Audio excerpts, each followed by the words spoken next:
Hello, my name is Carol May Whittick, Spiritual Life Coach. Thank you for tuning into this week's Higher Energetic Resonance Inspirations. This week, the topic I'm exploring is grace. I do not at all understand the mystery of grace, only that it meets us where we are, but does not leave us where it found us. From Lamott. If you're listening to this prior to the 30th of November 2023, this is an open invitation for you to join me on my free workshop, which is happening on that date.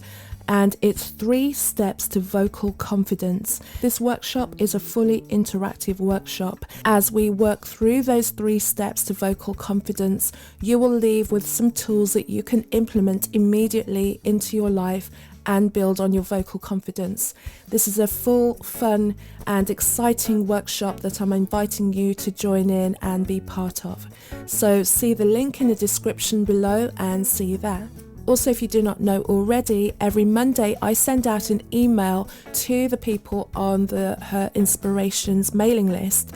And this is in addition to the content of this podcast, with extra points for you to meditate, contemplate, journal, everything that you can use as you're taking steps on your own awakening and self-improvement journey. See the link in the description notes below to join that list. And also, as a gift from me, you will be gifted the Embody Higher Energetic Resonance course. This is taking you through into the energy, the feeling, spiritually, mentally, and emotionally of the person that you want to become, so that you can start to embody that and take steps on your life from that space.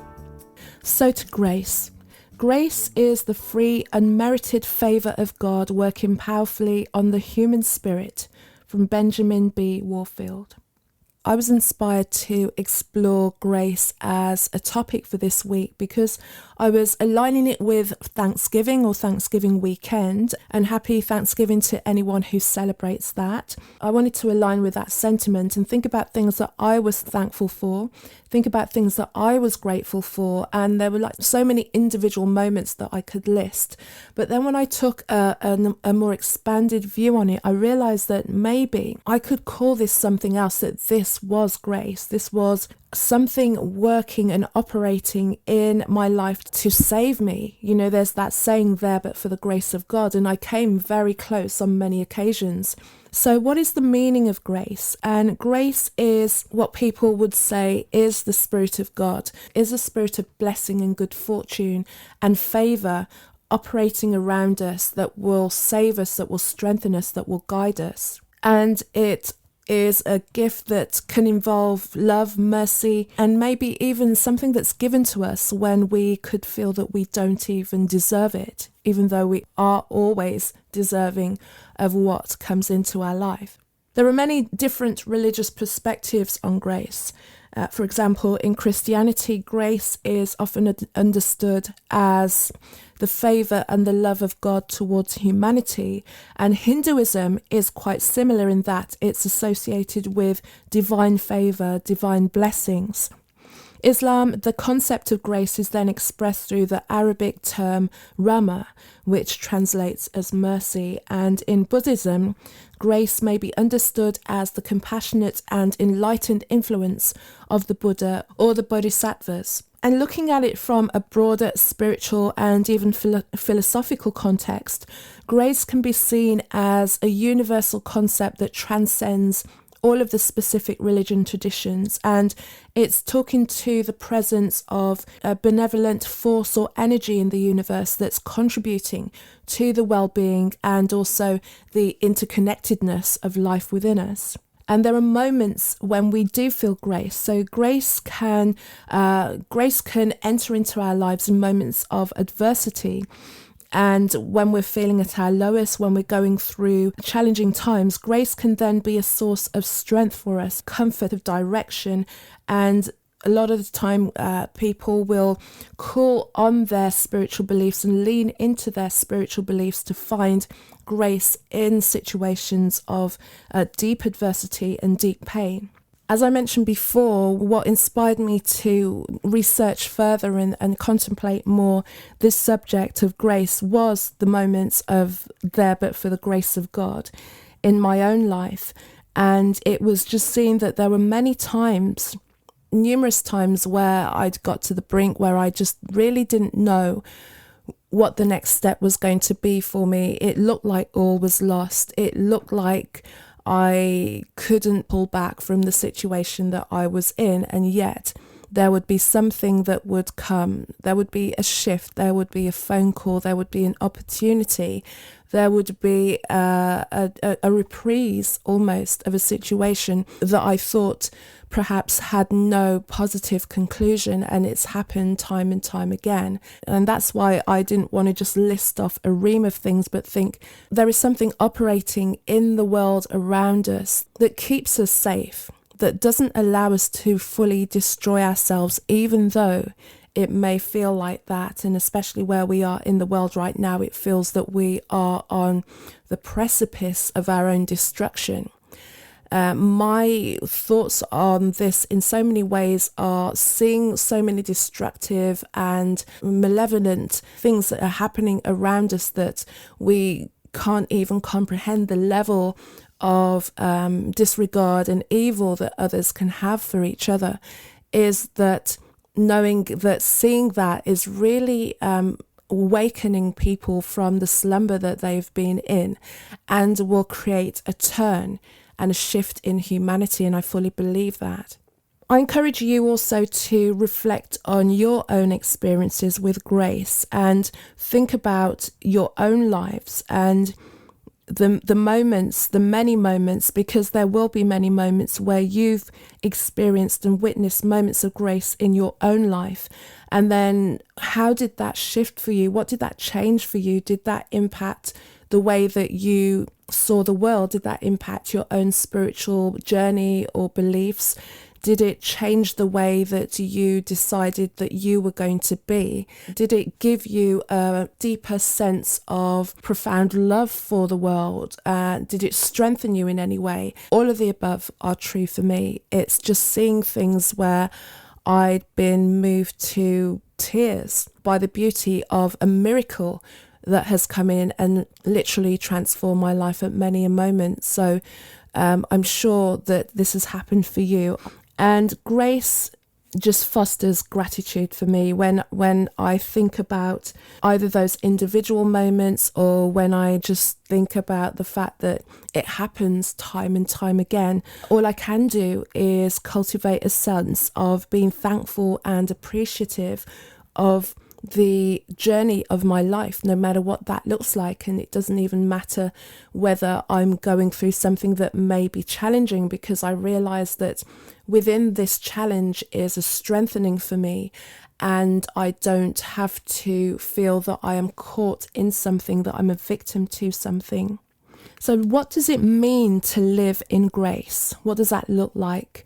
If we look at the literal definition of grace, or some of the synonyms associated with grace, it's also used to describe things like elegance, poise, beauty.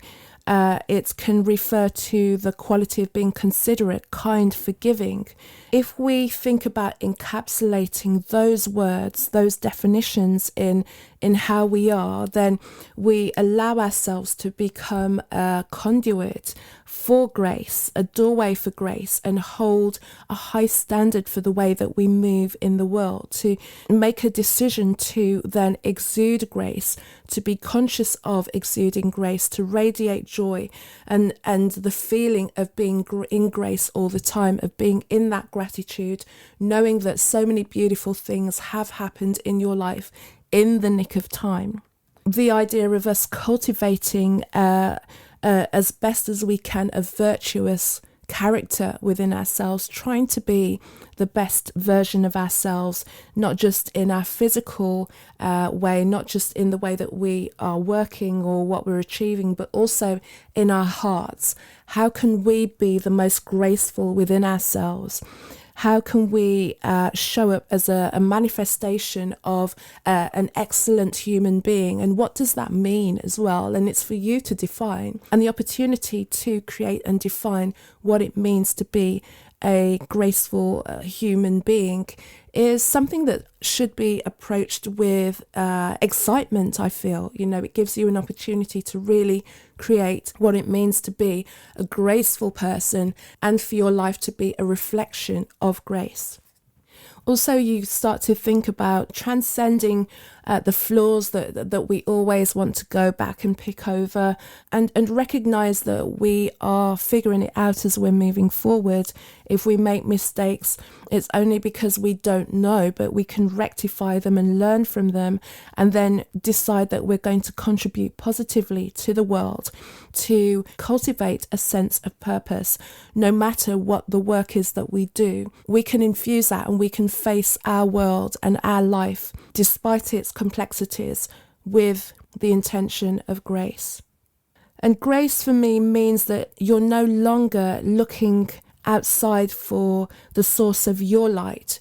You become your source of light. You become graceful because you know that you're held around yourself by grace as well. And it's almost like you're infused and are infusing the environment and the world around you with this grace.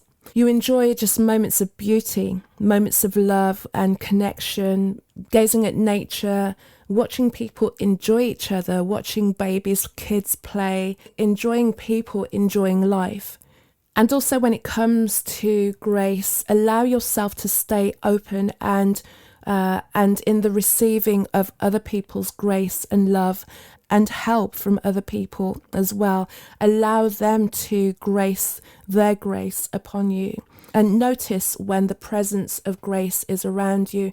There are sometimes that I feel just a sense of more, just a sense of unlimited support and unlimited love. And it is highly emotional, and it is so moving to me because it's in such dire contrast to moments when I felt totally abandoned and totally alone.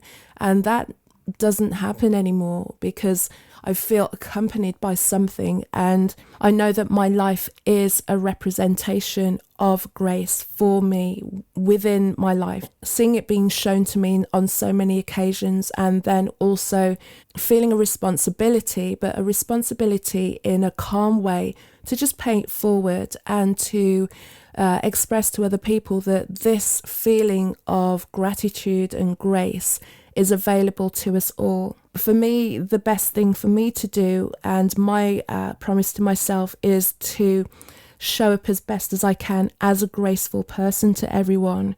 And to finish with this quote attributed to Jackie Wins: "Grace is not a little prayer you say before receiving a meal. It's a way to live." Thank you for listening to this episode of Higher Energetic Resonance Inspirations. Again, just to remind you, if you're listening to this prior to the 30th of November 2023, see the link in the show notes and join me on the 3 Steps to Vocal Confidence live interactive workshop. I'm so looking forward to doing this. You're going to come away with actionable steps that you can take and transform your life. Also, if you haven't already, consider joining the mailing list. The link is in the show notes for that. You'll receive the free Embody Higher Energetic Resonance course. Also, if you're ready to go deeper with me, ready to step into the fullness of yourself, the fullness of your graceful self, check the link for the one-to-one spiritual life coaching program and book a call with me, and let's have a conversation. More information is available on my website. It's carolmaywhittick.com, carolmaywhittick.com. Find me on social media, Carol May Whittick on Facebook, LinkedIn, and Kazmic, CAZMICK on Instagram. So until the next episode, thank you for listening. Take care. Bye-bye.